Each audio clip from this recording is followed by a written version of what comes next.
Assalamualaikum warahmatullahi wabarakatuh. Saya Irma Hasnida, mahasiswa PGSD Universitas Terbuka Pokjar Tebing Tinggi dengan NIM 8782669987. Pada kesempatan hari ini saya akan melakukan praktek untuk mata kuliah praktikum IPA di SD dengan dosen pengampu Ibu Restina Situmorang, SPD MPD. Kegiatan praktikum 1, ciri-ciri makhluk hidup. Adapun tujuan dari melakukan praktek ini yaitu mengamati ciri-ciri makhluk hidup yang ada di lingkungan sekitar tempat tinggal kita. Nah, yang pertama yang perlu disiapkan adalah alat dan bahan. Alat dan bahannya yaitu siapkan alat tulis, kemudian tabel pengamatan. Sudah saya buat seperti ini, tabel pengamatan. Kemudian yang ketiga adalah alam sekitar, ya. Kemudian untuk cara kerjanya, yang pertama disiapkan alat dan bahan. Yang kedua, pergilah ke lingkungan sekitar untuk melakukan pengamatan terhadap ciri-ciri makhluk hidup berupa tumbuhan dan hewan. Yang ketiga, saat berada di lingkungan sekitar, temukan 5 tumbuhan dan 5 hewan yang akan kamu amati ciri-cirinya. Yang keempat, setelah itu catatlah makhluk-makhluk hidup yang ditemukan di lingkungan sekitar tempat tinggal kita. Yang kelima, amati setiap makhluk hidup, kemudian beri tanda checklist pada setiap ciri-ciri yang ditemukan pada hewan atau tumbuhan yang sedang diamati.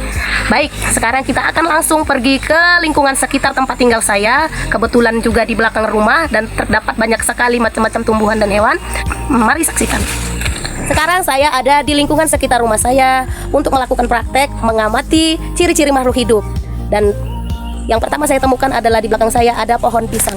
Mari di ladang dan saya menemukan pohon kakao.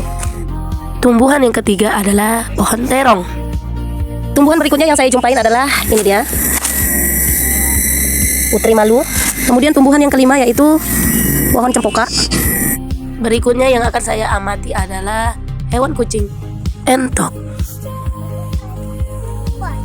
sapi. Hewan berikutnya kupu-kupu. Dan yang terakhir adalah ayam. Baiklah, selanjutnya kita masuk ke pembahasan. Ciri yang ditemukan pada pohon pisang yang pertama adalah bergerak dan bereaksi terhadap rangsangan. Ya, tentu saja dia melakukan pergerakan. Ya, cuma bergeraknya tidak berpindah tempat. Di situ saja cuma ada pergerakan pada tubuh tumbuhannya. Kemudian dia juga bereaksi terhadap rangsang berupa cahaya matahari. Ya. Dia bernapas dan tentu saja yang namanya makhluk hidup dia bernapas, menghirup oksigen dan mengeluarkan karbon dioksida. Kemudian perlu makanan, ya. Dia tumbuh besar begini karena dia menyerap nutrisi makanan dari dalam tanah, ya. Kemudian dia tumbuh. Lihat ini, di sekitarnya sudah ada beberapa pohon pisang yang dulunya kecil, sekarang dia membesar. Nah, dia tumbuh. Kemudian berkembang. Coba lihat, dia sudah punya buah. Ini artinya ciri-ciri bahwa pohon pisang ini sudah berkembang. Kemudian dia bertunas. Ya, ini tunas pisang, anak pisang yang berupa tunas yang tumbuh di dekat induknya. Ini induknya dan ini tunasnya, ya, tunas pisang. Jadi ada pohon pisang, semua ciri-ciri ada terdeteksi. Bergerak, bereaksi terhadap rangsang, bernapas, perlu makanan, tumbuh dan berkembang. Pohon kakao. Ciri-ciri yang ditemukan pada pohon kakao adalah sebagai berikut.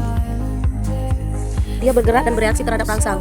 Rangsangannya berupa apa? Matahari. Ini di atasnya ada matahari, berarti geraknya adalah gerak tropisme, menuju arah cahaya, ya, karena bergeraknya ke atas, ya. Kemudian yang kedua bernapas, tentu saja dia masih tumbuh berdiri kokoh seperti ini melakukan pernapasan. Kemudian perlu makan, ya. Dia ada akarnya yang berfungsi untuk mencari makanan di dalam tanah berupa unsur hara.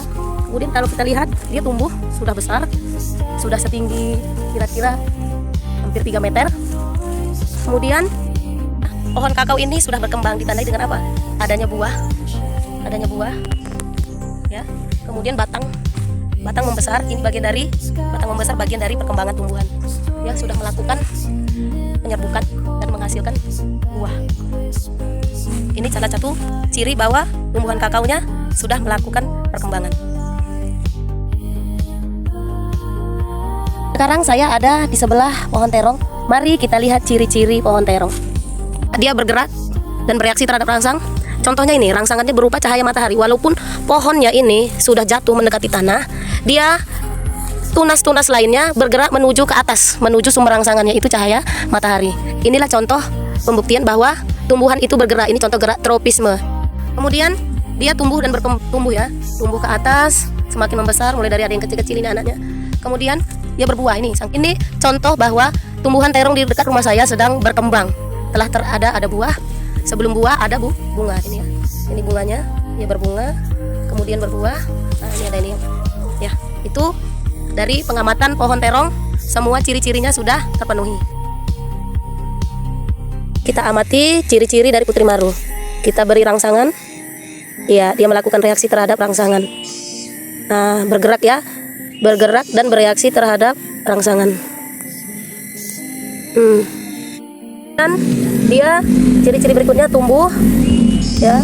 Nih, menjalar, bertumbuh, kemudian berkembang ditandai dengan adanya bunganya ini. Ya, bunganya ada kincitnya. Oke, ini contoh dari bahwa putri malu ini sedang berkembang. Lalu tumbuhan yang terakhir yaitu tumbuhan cempoka. Seperti tumbuhan-tumbuhan sebelumnya, dia memiliki ciri-ciri sebagai berikut. Bergerak dan bereaksi terhadap rangsangan, bernafas, perlu makan, dan dia juga bertumbuh. Kemudian yang terakhir berkembang ditandai dengan adanya bunga serta telah muncul buah pada pohonnya.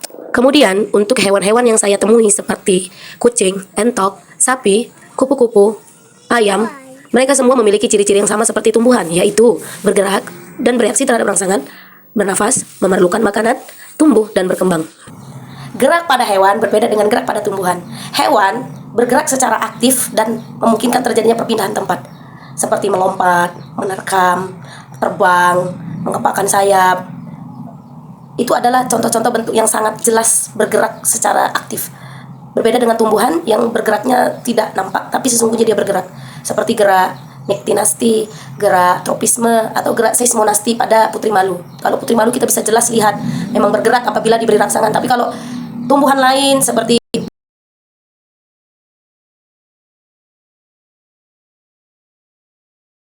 oleh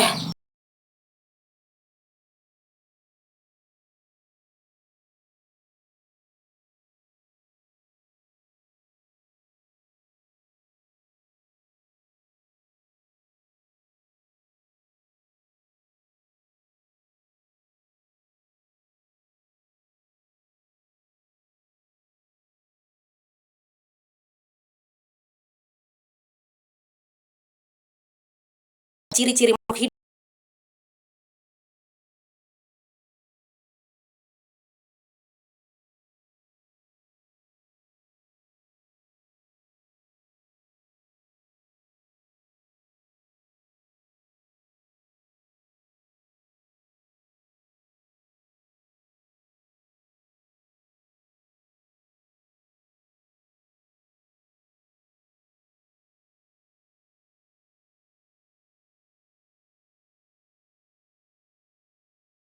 kelima ada sifat berkembang.